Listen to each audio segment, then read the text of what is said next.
Hi, thank you so much. Thank you. Welcome to Gagosian Gallery. We're here with Mr. Neil Jenney, the artist we are showing right now in his exhibition, American Realism Today. We are very lucky to have him here today, and thank you for tuning in. Mr. Jenney, hello. There's something that I wanted to ask you about, specifically and especially about this new series, the Modern Africa series. De Kooning said that flesh, is the reason why oil paint was invented. It doesn't seem like the sands of the Sahara would be the reason why oil paint was invented. And it seems like a particularly difficult thing to paint. And I'm wondering in what ways does the challenge of depicting something sort of inform what you choose to depict? Well, it's kind of a complex question. But the choice of what to depict is really governed by cultural forces, okay? And I try to develop an image that will have some pertinence to the time and to the culture. And these images of modern Africa, are basically governed, the conflict between civilization and Mother Nature, and something that the whole world is going through right now. And Egypt's been dealing with Mother Sahara for like 4,000 years. And so the conflict is pertinent today, Mother Nature and civilization, and these are kind of symbols of it. And you had said that they were sort of timeless, right? Like they could exist today, they could exist 1,000 years ago. Well, yeah, they're rather timeless images. Yes, this is what it's going to look like 1,000 years from now, and it probably would have looked like 1,000 years, in the past. And most of the things in Egypt are pretty timeless. And so it's just kind of a metaphor for the condition today, and you try to depict it as poetically and as you can. And so these are a number of images, that appeal to me. But they're landscapes that involve sort of human intervention, right? With architecture and with ruins. In your previous landscapes, you have human intervention in a different way, right? Like I'm thinking in North America Divided. Right. I had done a lot of North America paintings for many years. The Divided started with the breakup of Yugoslavia and into Bosnia and Serbia and Herzegovina and all these, and they had borders between them, like Iron Curtain constructions, and I suddenly realized that, the way we handle in North America is like one strand of rusty barbed wire, and there's Canada, and here's America, and it says a lot about our cultures. We don't have the insecurities that they had in Yugoslavia, and so that's when I started the divided things, and it was about private property and ownership to some degree, and so I think it was like an image of America that separates us from a lot of the rest of the world, especially Central Europe, let's say. The sort of ease of the non-threatening sort That's of. Right. We don't feel threatened, and we don't feel as. But with the breakup of Yugoslavia, they had massacres in Srebrenica, all the boys and men. It was a religious event. Yeah. Anyway, I didn't want to stress the negativity of ownership and borders and stuff like that. I just wanted to show how we do it here in North America. And so the images, the landscapes include fences and barbed wire. Yeah. But are there sort of environmental? They all have elements? environmental theme. Yes, I had done paintings called North America Acidified. Yes. And when acid rain was a big issue, coal-fired plants, and You don't really hear about that much anymore. I think a lot of coal-fired plants have been dismantled, so we don't have the acid rain on that scale that we did 40 years ago. But yeah, the whole environmental issue is something I've been concerned with, you know, since I did forest and lumber and bad painting back in '69. Yeah, I mean, you came of age in the sort of Silent Spring era, right? Right. Which is sort of the beginning of investigating the detrimental effects of Right. man. Kind of on documenting them and, Yeah. yes.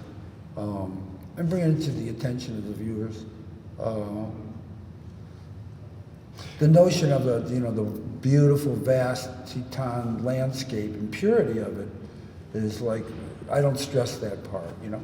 Also, the landscapes I did in the good painting here, kind of intimate things, you know. I don't really do vast Grand Canyons and panoramas as such.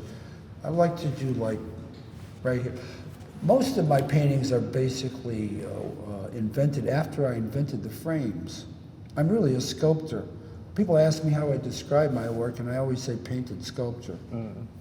And when I did bad paintings, I didn't have frames because I felt that frames were decoration, and I didn't want to decorate bad painting because it was kind of pure. I had titles with no frames. And at some point I decided that, you know, I've done bad painting and that what I really need to do is do good painting. And this was in 1971 that I realized that I had to go the other extreme. And I felt that there were like 10 or 20 other Americans that had the same vision, basically that they wanted to do Vermeer, you know, wanted to do great art about this big. I thought that was the real challenge back in the late 60s, when everybody was, a lot of people were doing like earthworks and buying bulldozers and stuff. Yeah. So I thought, you know, let's do great stuff about this size. Yeah. And so I thought that was a real challenge, and I really didn't know how to do realist paint. I had to really kind of read. So when I started to read about the Greek analysis of what a painting is that they said you're looking through a window onto this scene. And I realized that the frame is the architectural foreground. And the frame is like here with you and presents the illusion. So that it's functional, not just decoration. So I said, I gotta make frames. So I made frames for the bad paintings, and it worked out great. It was a perfect place for the title, which I had plaques by this. I'm very clumsy, and so it was like, suddenly it came together. And suddenly when I read, when I started to study about trying to achieve good painting, the notion that the Greek analysis of, you know, this looking through a window, I suddenly realized that I got to design these frames. So all the frames were designed before I had any vision of what the paintings would be. The frames come first. The frames came first. And I just figured, let me get the frames done, and then I'll just fill it in with whatever it needs, you know? Do you have a number of frames, like certain designs? At one time I had 9 distinct styles. Yeah. Yes. This is called, narrow side with side titles. And I invented the side titles when I did the Aquatica series. And at some point I looked at it and said, gee, what am I going to do about the title? And I realized it was going to kind of interrupt the image. It was kind of lose the mood here, you know what I mean? So then I just realized I could put them on the sides and they could still be there, but you wouldn't see them when you looked at them. Yeah. So that's how I came up with the side titles. And eventually I came to these marquee side titles, which are on the angles. So the first ones were flat on the sides. The first ones were flat, flush to the sides, yeah, and you really couldn't see them when you looked at the work. So the thing about the frame, I mean, the frames also seem kind of timeless, right? They kind of feel 17th century Dutch and 19th century I don't think Shaker. So. Then you've used the magic term, yes. I was raised in Western New England, and the basic aesthetic of Western New England is Shaker. And fortunately, I don't think the Shakers ever did picture frames. I've never seen one. So I felt like I'm the one that's going to do it, you know? Yeah. And so Shakers, the aesthetic of Shakers, they stress simplicity and if there's decoration, it is minimal as it can be. And I love Shaker architecture too. Yeah. And there's a lot of it in Western Mass. Yes. Yeah. And my mother pointed it out, and Shaker chairs and stuff like that. And I was always they were always very strong, well constructed, and simplistic. And so that's what I try to achieve with the simplicity of my frames. Since you brought up the Shakers, I don't mean to change tack too much, but the Shakers were also famous for patents. Yes. For their inventions, right? And not only for their design, but they were brilliant minds with coming up with different inventions. You too, in fact, one of the objects we have in the show is a patent that you had. Inflatable bathing suit. Yes, exactly. Can you tell us about that? Well, it's very simple. That in the belt, there's a tube, and if you get in trouble, you pull out the tube and blow up basically these pockets, 2 in the front, 2 in the back, and inflate them with your exhale and save your life. And it's got a one-way valve, so they just blow up. They don't deflate. Yeah. And so I had a patent attorney in Florida. I went and met this guy in Florida who was a patent attorney for Xerox back when Xerox was very big, and he hated retirement. And so he put out a little sign, patent attorney, and the people would come in, and most of them came in with like board games and stuff like that. And he had some really interesting games and stuff, and toys. But I came in with my patent for the V-neck bib overall, and he got me the patent. Yeah, and my wife hated it when I wore the bib overalls, and I realized that if I had a V-neck in it, like this one, that I could make it disappear with the vest, see? Conceal that you were wearing That's it. right, and nobody would know it, and made my wife happy. Yeah, exactly. So it was a good idea, and so he got a patent for it. Well, I called the people that make this garment, and they weren't interested. They were making so much money, and it was a privately held corporation, Dickies. Yeah, so I stopped paying the fee on that. But when I had the bathing suit, it needed research and development, and I thought about getting together with a university in Florida and doing a profit share kind of plan, but I never got around to it. My strategy was that very few individual patents are given to very few individual people. It's usually a corporate structure with like 10 names on it and stuff like that. So I was told that when a patent comes out by a single inventor, the computer kicks it out. Like in Hong Kong, in Japan, Taiwan, they see these things come up, as soon as they're patented, they're public knowledge. And so I figured that they would like grab my idea and do the research and development, and that if they had a market in North America, they'd have to, pay a fee. And I waited a couple of years, but it just didn't seem to happen. So I let that slide, I gave it to the world, because the world needs it. Yeah, the inflatable bathing suit. Edison gave the fluoroscope to the world. And Franklin gave the Franklin stove to the world. They never patented them. Yeah. So I stopped paying the fees. So if you want to make inflatable bathing suits, So do you see a correlation between your sort of work in the studio and this inventive kind of... Oh, yeah. I've always felt that invention is the strongest voice in culture, and in art, of course. To attempt something that hasn't been attempted and achieve it, and newness is, it's valid. And invention really is the loudest voice in culture, I think. So you say newness. The modern Africa paintings are part of a series that you have called New Good Painting. New Good, yeah. Yeah. How do the new good relate to the good paintings and the bad paintings? Well, the bad paintings were done with acrylics, and they had to be achieved like in a matter of minutes because it dries so fast, and you wanted to make it just look like it was painted once.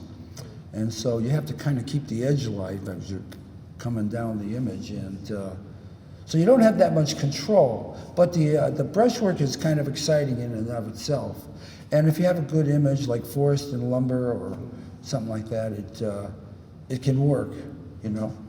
But your technique is cramped by the materials that you're using. The limitations. Yeah. So, and I always thought that when I go to good painting, I got to go to oils, which I never had dealt with them before. It was a real challenge, and there was a lot of self-taught activity with that. Trial and error, Trial research? and error, yes. Absolute trial and error, Yeah. yes. Absolutely. And I think what sets me apart is my palette. Yeah, you know, the colors I use. But I think the key to success is this. You got to have this. I mean, this is how Beethoven did it, and this is how The best tool there is. You know, the most incredible thing to contemplate, and for me, is to think about the Mediterranean artists. You know, the Cretans, the Greeks, the Egyptians, the Romans. They did what they did without paper. Without drawing? I Without... didn't do anything without paper. They did it all without paper. Think about it. So do paintings like this, do they start as drawings? They start as drawings, yes. Yeah. And are you drawing, I mean... Drawing, again, I don't do anything until I get the lines perfect. Yeah. Yeah. And then it's just a matter of mixing the right colors and staying inside the lines. Yeah.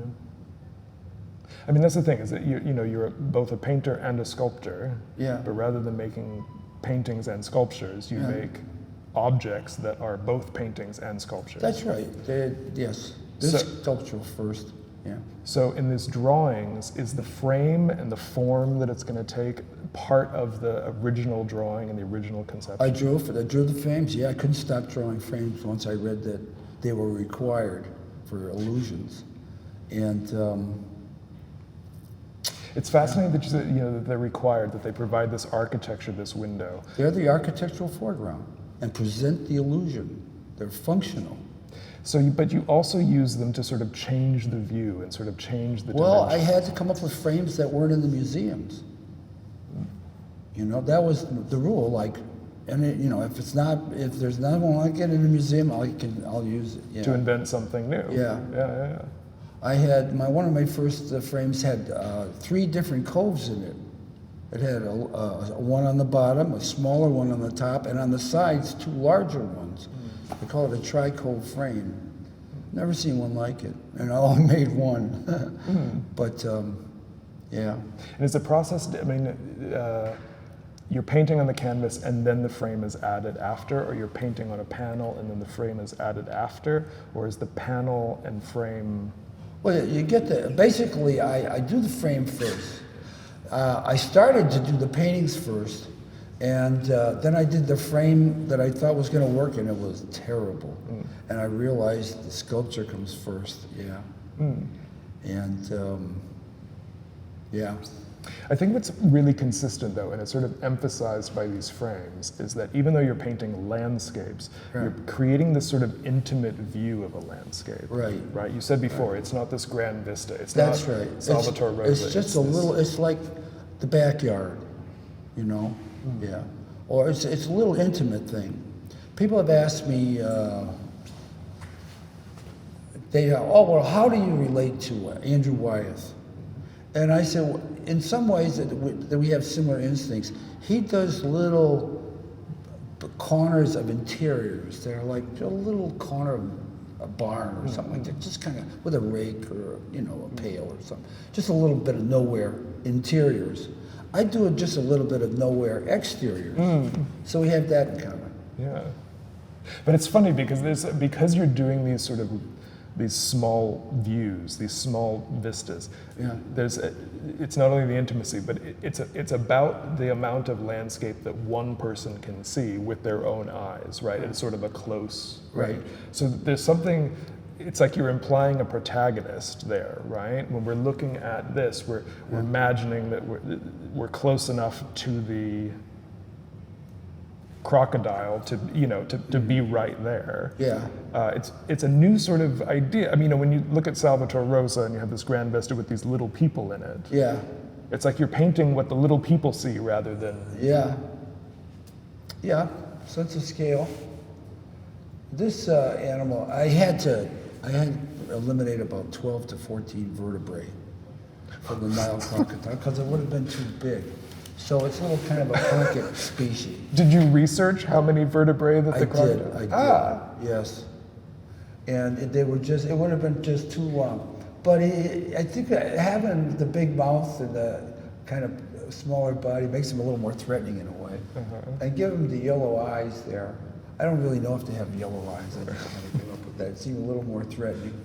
I love that in this one, in so many of the Africa pictures, you have this remnant of someone being there, right? You have the footprints. The footprints that are sort of, again, this implication of that it's almost an adventure, right? There's a protagonist in these paintings that's this one, these little sticks are kind of take the place of the footprints in this one here.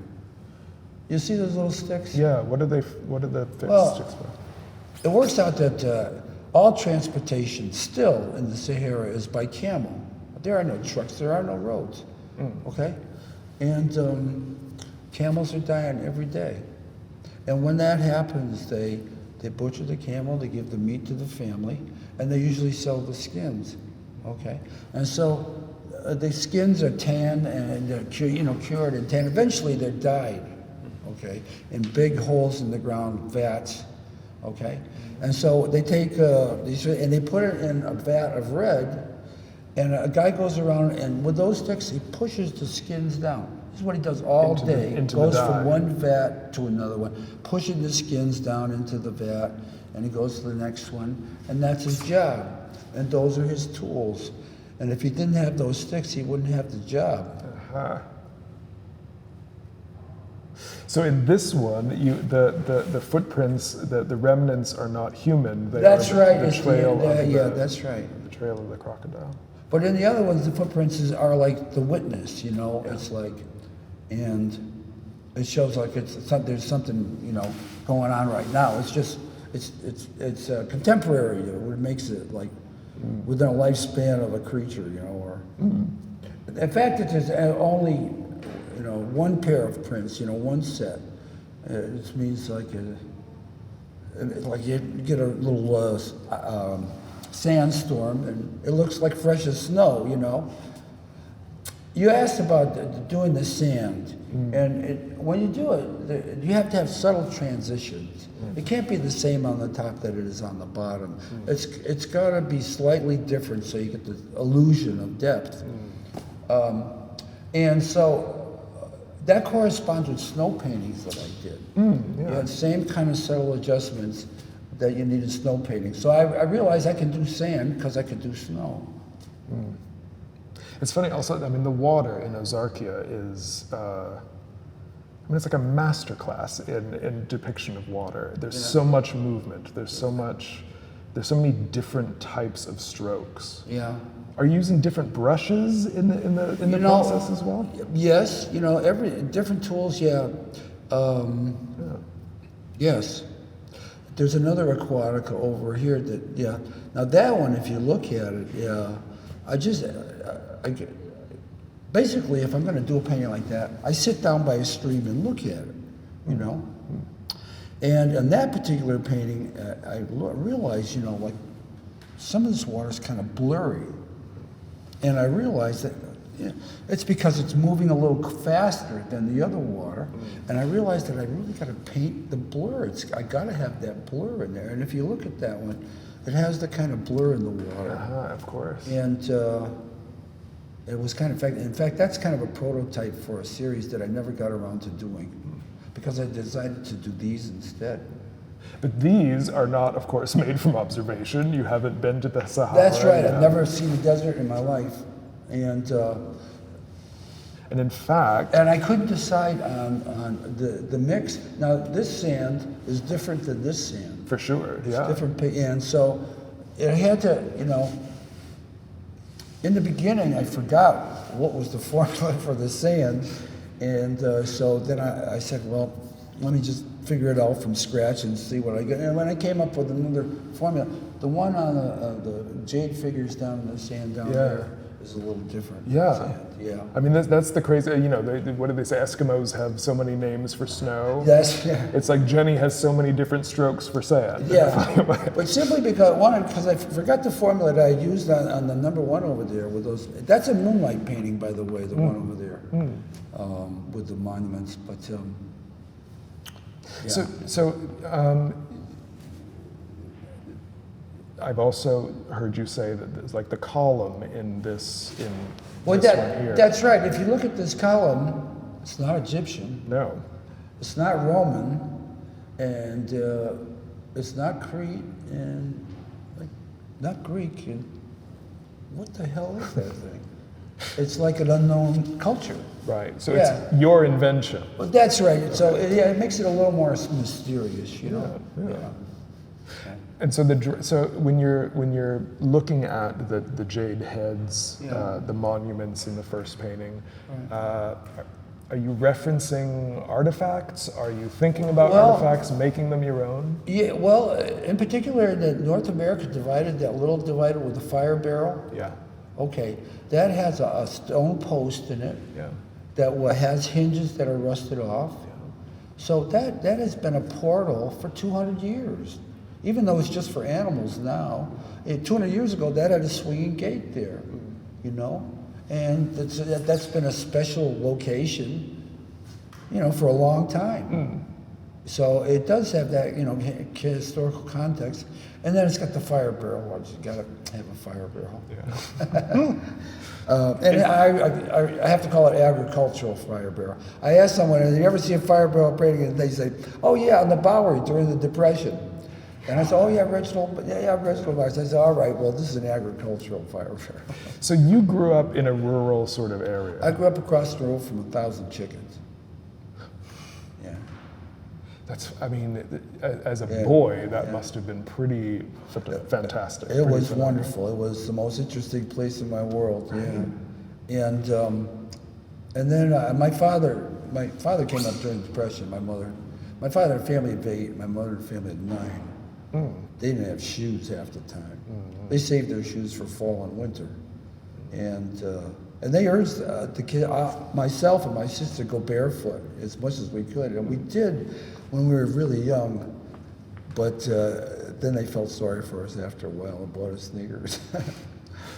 But so you had adventures in farmland when you were a kid. I delivered the papers. I worked, in western New England, 4 New England winters, 6 days a week, and so I had the discipline, and I worked on tobacco fields, you know, in the summers, which was like real drudgery. And what I learned in the fields is that making art is not really work. Easier than working. And I learned that very young. That was the job for me. And I wasn't going to fail for lack of effort. But your studio practice is pretty rigorous, right? I mean, you're in the studio. Yeah, I'm there. I work nights and I work days, and year round, all the time. I'm a workaholic. That's yeah.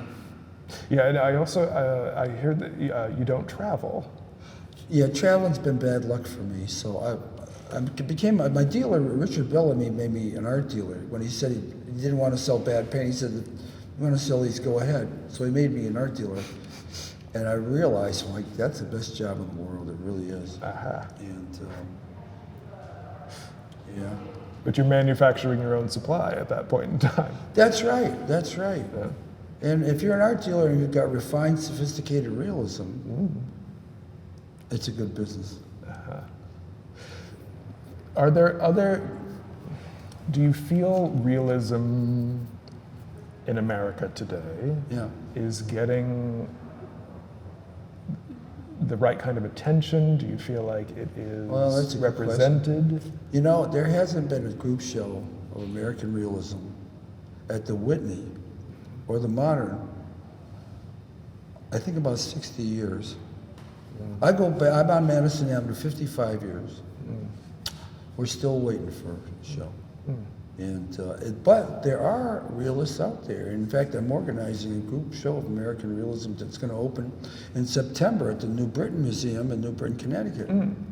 Yeah, and You would include works of yours in that show as well? I'll be included with about maybe 12 or 14 other artists that are currently active and doing important stuff. It's just hard to believe there hasn't. I've tried to talk to curators and doing a survey of American realism, and I'm talking about non-photographic, non-computer generated realism, real art, real realism. Yeah. You can't make art with a computer, and you can't make it with a photograph. You know, It's a different animal. it is. It is. Painting. Yeah. So this is really the key to success, and it's very intimate, and it's very accessible, and we have paper now. And you draw on the canvas. No, I draw on paper. Yeah. Then I transfer it. Yeah. Transfer freehand, or do you square up? I freehand it with squares. Yes. Yeah. Yeah, I do it the old-fashioned way. It works out pretty well. Because I'm trying to remember in the early paintings, in the bad paintings, there's a lot of drawing in those paintings as well, right? There's a lot of pencil. Yeah, on there's a lot of changing the drawings. Yeah. When I started with bad drawing and bad painting.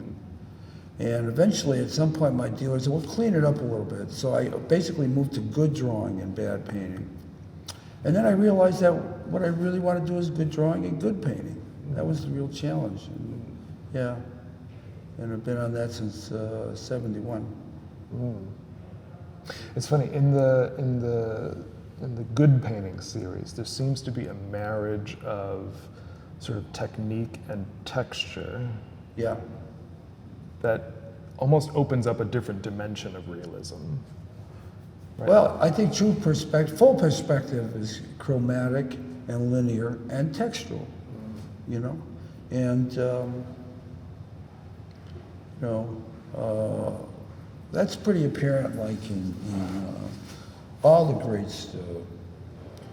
I thought of Singer Sargent, the painting in Boston of the Boyd sisters. Yeah. You know that painting? Of course, yeah. Holy cow. That's got the textural elements at perfection, you know?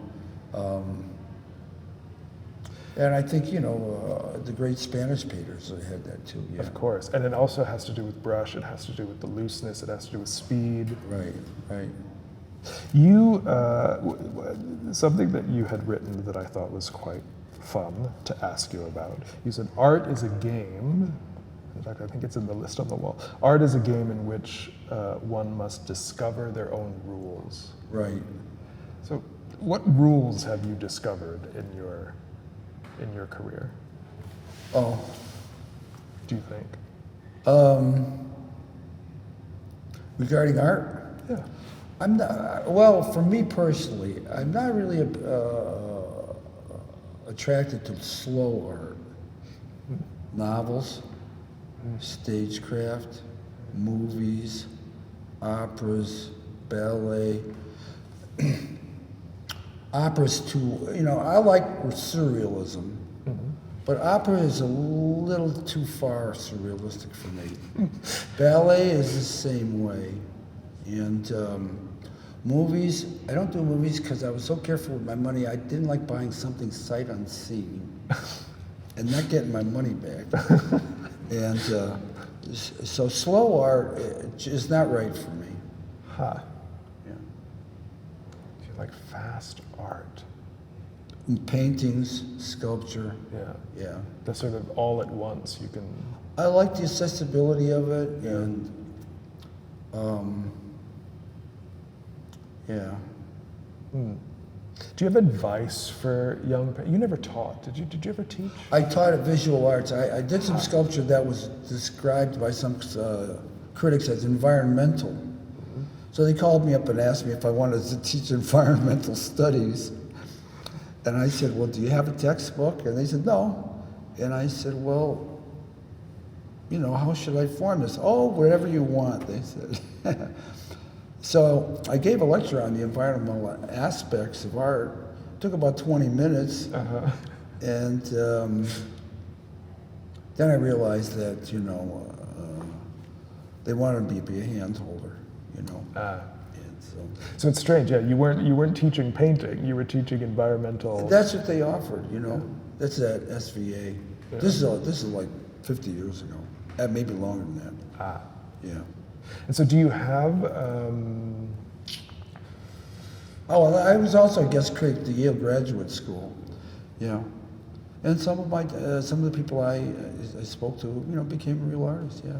And so, what kind of advice do you give to these younger painters? I really haven't given much advice to, I'm not really in that kind of forum.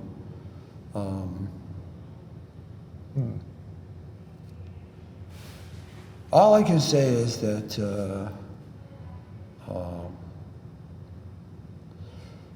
try to avoid the mechanical devices. Really, you got to do it with this. You got to have line, and this is all adjusted intuitively. And if you get to realize that this is really the challenge, then you can really be creative with what you do. And big solutions start with the first line. Yeah. I think keeping it simple is the best thing. Repeating the past is a mistake. Okay, doing like Renaissance paintings can be good lesson, but it's not the answer. Repeating the past. I don't know.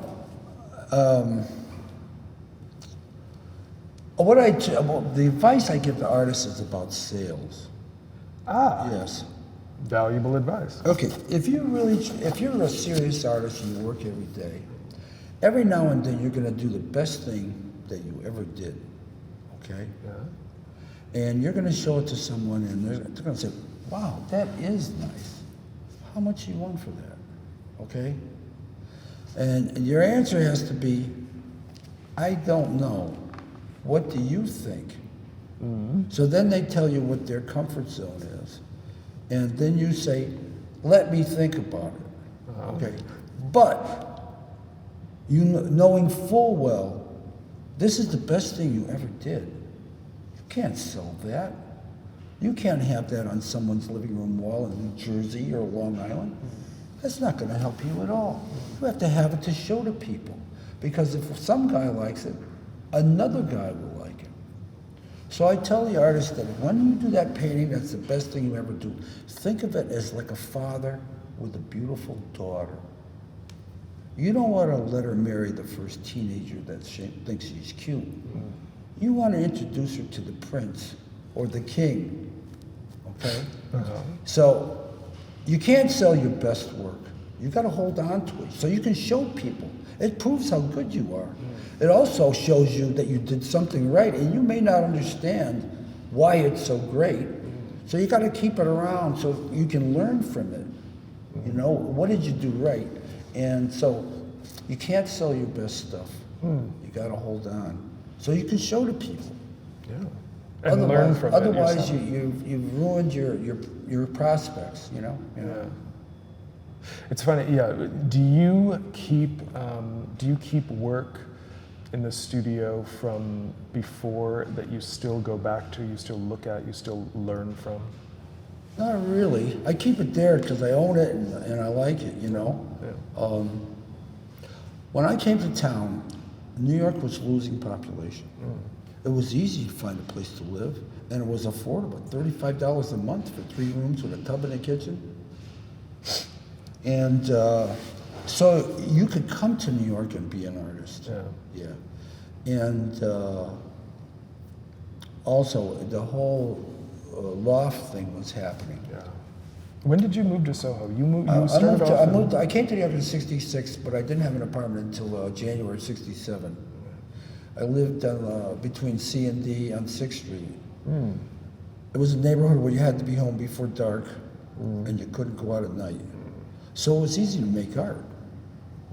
Yeah, there was nothing else to do. Exactly. And television was very poor reception, but all baseball games were free. All the football games were free. All the basketball was free. So you had a distraction while you were working. Yeah, exactly. Yeah.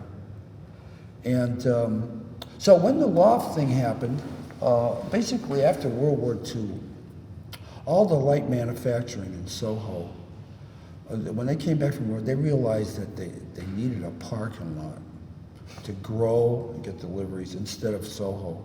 And so they left Soho and they moved to Long Island in New Jersey. Yeah. And all these lofts were suddenly vacant, and they were a little too small for a real factory to move into. And so the landlords were walking around like, well, what's going to happen next? And if they discovered you were an artist, they said, you need a space, and you got friends, and so anyhow, artists were suddenly getting spaces kind of thrown at them. Please buy this building, get your friends. And so that's what happened. And I figured that these artists and myself, I got a space, they were going to get a room together and have a show 12 months a year. Why not? With the gallery scene, all sales were made in September, October, November, in the fall. Yeah. No sales in the spring, nothing in the summer. So every artist was like fighting for us, some time in the fall, and there was a lot of bad mouthing and backbiting going on. Oh, you're not going to give him November and stuff like that. So they had a fight, and when the show in November only lasted 3 weeks. And so I figured that I was going to get the space together and have a show 12 months a year. I had an elevator that came up, and a lot of people, and I spoke to artists that like, are you going to do it? I'm the only one that actually did it. And so it's hard to believe it. And you're still in that space today. Yeah. Were these, were Modern Africa painted in New York City? No, they were painted in Connecticut. Okay. Yeah, well, one was painted in New York, so number one was painted in New York. Yeah. But then the kind of COVID thing hit, So you ended up. Yeah. And so, right. We are so lucky to have them and to be able to show them here in this space. Thank you so much for sharing them with us, letting us extend the show. Unfortunately, the show ends tomorrow, and unfortunately, our talk ends now.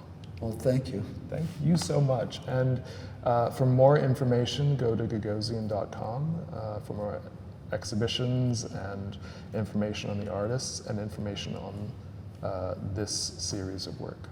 Thank you for joining.